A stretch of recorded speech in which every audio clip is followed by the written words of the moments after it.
काला साया।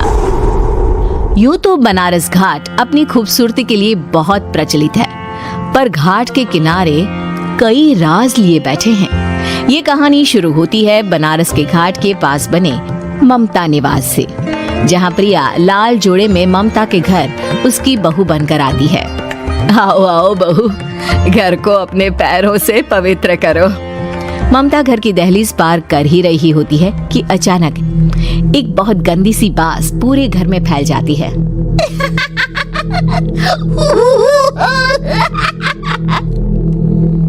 ये बदबू और ये आवाजें, ये कौन हंस रहा है माँ? अब ये पड़ोसी ना हमारे थोड़े अलग से है। कहाँ हम शाकाहारी और ये मांस मच्छी खाने वाले। छोड़, तू ध्यान मत दे और गृह प्रवेश कर। और हाँ बहू, अपनी सास की एक बात हमेशा याद रखना, इन पड़ोसियों से तो कभी बात नहीं करेगी। अच्छे लोग नहीं है ये। अपनी सास की ये बात मानेगी ना बेटा? हाँ माँ, जो आपकी मर्जी, मैं उनसे बात नहीं करूंगी। अगले दिन प्रिया अपनी पहली रसोई बनाने रसोई घर में जाती है। ये छोकी बात तो नाक में जा रही है। एक काम करती हूँ, खिड़की खोल देती हूँ। प्रिया खिड़की खोलने जाती है। इतने जाले, लगता है इस खिड़की को कभी खोला ही नहीं गया। पर ऐसा क्यों? ओह, नॉन वेज की स्मेल आती होगी ना। 2 मिनट के लिए खोल लेती हूँ, फिर बंद कर दूंगी। प्रिया खिड़की खोलती है। खिड़की खोलते ही उसकी नजर सामने वाले घर की खिड़की पर पड़ती है, जहाँ एक लड़की खड़ी होती है, हाथों में मेहंदी, लाल रंग की साड़ी, बिल्कुल सजी धजी, मानो प्रिया की तरह ही वो भी नई नवेली बहू हो। वो प्रिया को देखकर मुस्कुराती है। हे भगवान, माँ ने तो इनसे बात करने को मना किया था। प्रिया फौरन ही खिड़की बंद कर देती है और तवे पर चढ़े रोटी की ओर देखने लगती है, पर वहाँ रोटी न होकर मछली पड़ी होती है। ये क्या? पहली ही रसोई में इतनी बड़ी गलती! हे भगवान, अब मैं क्या करूं? प्रिया बहुत डर जाती है और फौरन रसोई की सफाई करने और फिर सभी के लिए खाना बनाने लग जाती है। जब वो सबको खाना परोसती है, सब तो ठीक है, मैं बेकार में चिंता कर रही थी। हे भगवान, ऐसे ही बस अपनी कृपा बनाए रखना। रात के वक्त जब सब सो रहे होते हैं, तब प्रिया को पायल की आवाज सुनाई देती है, जिससे उसकी आंख खुल जाती है। ये पायल की आवाज कहाँ से आ रही है? प्रिया उठकर उस आवाज के पीछे छत की सीढ़ियों तक जाती है। तभी उसे बच्चे के रोने की आवाज आती है। प्रिया छत पर जाती है तो क्या देखती है? वही लाल साड़ी वाली लड़की अपनी गोद में एक नवजात बच्चे को घुमा घुमा कर सुला रही है। तभी प्रिया की नजर उसके पेट पर पड़ती है। ओह गॉड, ये तो प्रेग्नेंट भी है। सुनिए, बच्चा सो नहीं रहा है क्या? मैं कुछ मदद करूं? नहीं नहीं, आपके घर वालों को अच्छा नहीं लगेगा, मैं संभाल लूंगी। स्नेहा की गोद से बच्चा हाथ मारकर प्रिया की गोद में आने को छटपटाने लगता है। दोनों घर अगल बगल में बने होने के कारण प्रिया उस बच्चे को गोद में ले लेती है। प्रिया के पास आते ही वो सो जाता है। बच्चे का वो स्पर्श रात भर प्रिया भूल नहीं पाती और अगली सुबह वो छत पर कपड़े सुखा रही होती है। तभी उसे एक औरत इशारा करके बुलाती है। स्नेहा कह रही थी बाबू तुम्हारी गोद में आते ही सो गया। मैं गौरी, स्नेहा की माँ हूँ।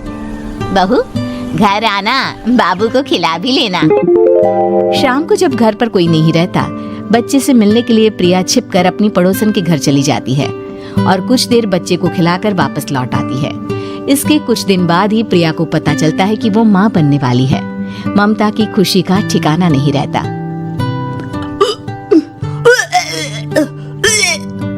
माँ जी, पता नहीं क्यों उल्टी आ रही है। प्रिया भागती हुई वॉशरूम में जाती है तो हरे और लाल रंग की उल्टी करती है। उस उल्टी में से कीड़े निकलते हैं। ये क्या? खून और ये कीड़े!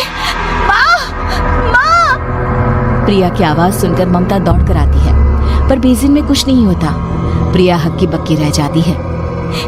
ये सब क्या हो रहा है? प्रिया घबरा जाती है और अपने कमरे में जाकर सो जाती है। डर के कारण वो इतनी थक जाती है कि उसकी आंख लग जाती है। तब उसे ऐसा लगता है उसके पेट पर मानो कोई बैठा हुआ हो। कौन हो? प्रिया के पेट पर एक 5 महीने की बच्ची बैठी हुई थी, जो बुरी तरह जली हुई थी। माँ, तुम मम्मी मुझे लाई ना अपने पेट में। मैं तुम्हारी माँ नहीं हूँ। कौन हो तुम? माँ देखो मैं जल गई बुरी तरह से। 6 महीने पेट में रहने को भी मुझे नहीं मिला। सहला दो ना माँ। बचाओ बचाओ माँ। ममता दौड़कर कमरे में आती है। प्रिया की बातें सुनकर वो सब समझ जाती है। तू कहीं बगल वाले घर में तो नहीं जाकर आई ना बहू? मुझे माफ कर दो, मैं गई थी माँ। उस घर में सब मरे हुए हैं बहू। कई साल पहले स्नेहा उस घर में बहू बनकर आई थी। कुछ ही दिन में वो एक बच्चे को जन्म देने वाली थी। पूरा घर बच्चे के आने की खुशी में खोया था कि एक दिन अचानक उस घर में आग लग गई। सब बुरी तरह जलकर मर गए। गौरी आज भी दादी बनने का इंतजार कर रही है और इसीलिए स्नेहा ने अपना अजन्मा बच्चा तुम्हारी कोख में डाल दिया। ममता ये कह रही होती है कि पीछे से उसके पैरों को एक बच्चा पकड़ लेता है। दादी दादी। माँ, स्नेहा की गोद में यही बच्चा था। ये बच्चा कौन है फिर? तेरी मौत है। तेरी भी दादी। जिस चीज का ममता को डर था वही हो गया। ममता निवास के ऊपर मौत ने चादर बिछा दी थी। प्रिया का पेट ऐसे बढ़ जाता है मानो 9 महीने का हो। 2 हाथ उसके पेट से बाहर निकलते हैं। बहू, संतोष को फोन कर, किसी पंडित जी को बुला बहू। प्रिया का पति भागता हुआ घर आता है। ये तो होना ही था माँ। तेरा पाप तेरे सामने आ गया तो तू सह नहीं पा रही है। स्नेहा घर में आग लगी नहीं थी, माँ ने लगाई थी प्रॉपर्टी की लालच में। और वो बच्चा मेरी पहली पत्नी का बच्चा है, मेरा बेटा, जो कि उस आग की चपेट का शिकार हो गया था। मैंने तुमसे ये सब माँ के कहने पर छुपाया था। मुझे माफ कर दो प्रिया। तुम अगर चाहो तो यहाँ से जा सकती हो। मैं तुम्हें किसी भी बंधन में रखना नहीं चाहता।